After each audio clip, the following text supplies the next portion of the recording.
Jersey has issued a severe thunderstorm warning for northeastern Newcastle County and northern Delaware until 2:45 p.m. At 1:56 p.m., National Weather Service Doppler radar indicated a severe thunderstorm. The storm was near Stanton, moving northeast at 15 miles per hour. This storm is capable of producing damaging winds in excess of 60 miles per hour.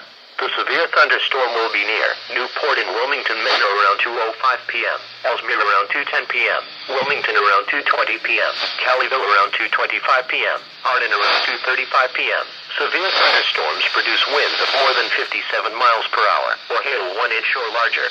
Very heavy rain will also occur with this severe thunderstorm, which could flood low-lying areas quickly and cover roads with water. Do not drive into areas where water covers the road. Frequent cloud-to-ground lightning is occurring with this severe thunderstorm. When thunder roars, move indoors.